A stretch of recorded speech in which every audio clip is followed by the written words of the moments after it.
Hi everybody, welcome back. Here's the next tip I'm going to tell you something I ran across. This is that self-sticking, you can buy this in any pharmaceutical, but it'd be very expensive there. This is actually what they use to wrap the horse's legs. A horse wrap that you can find at Tractor Supply.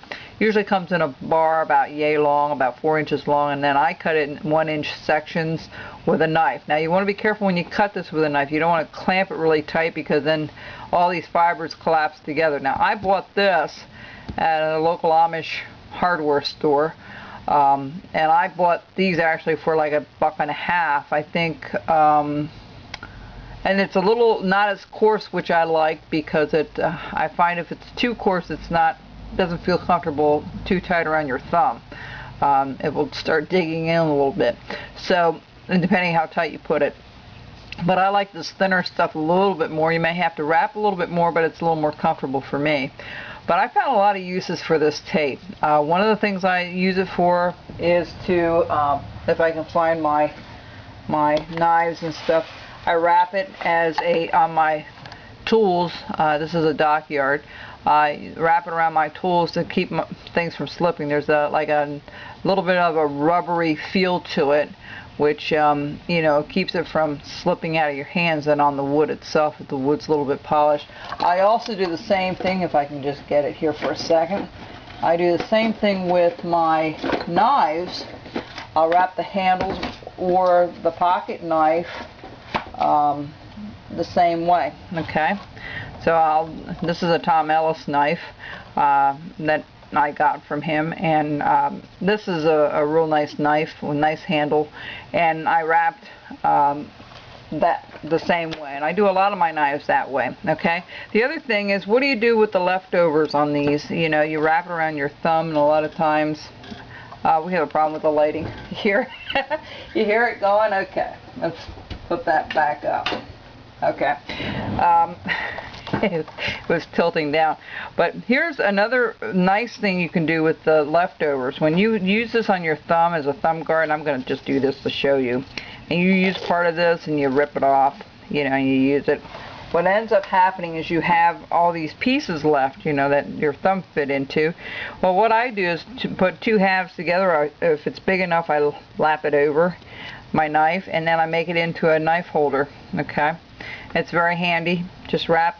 What you do is you take the old pieces against it on either side, and then just take your new tape and wrap it around it a couple of times, and not real tight, that you can get the blade in and out, and that's a good blade protector for you. That's one use for it. So you use it as a gripper, you use it as a knife. If you don't want to carve them, like I don't want to carve all these little pieces, you can make them out of wood as well. But if you don't want to, you can use your old pieces to make nice blade covers. And I have one for the long one there somewhere. Yeah, see, I have a long one here for this one. If I can flip this back in the right way. Yeah, see, there we go. See, so it's very handy. See, it's very handy to be able to do that. So the shorter ones are a little easier to slide in and out, but that way you protect it somewhat.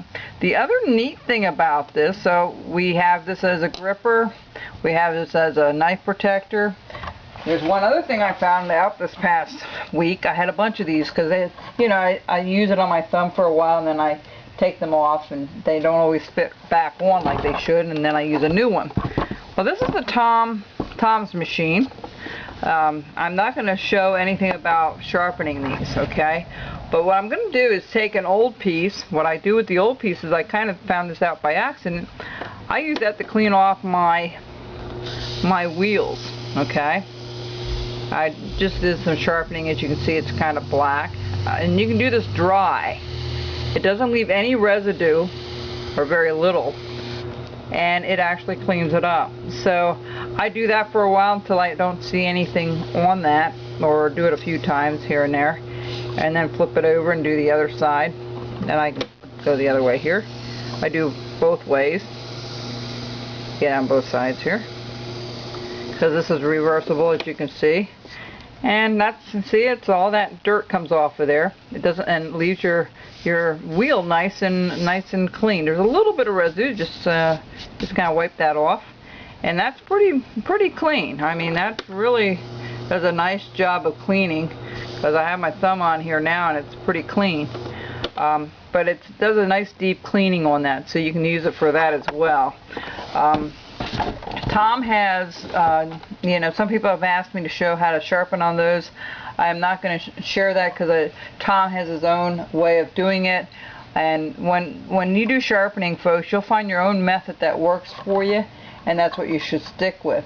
The other thing, the next tape, I'm going to share a couple other things with you on some of the things about the V-tools, and we'll go right into that next.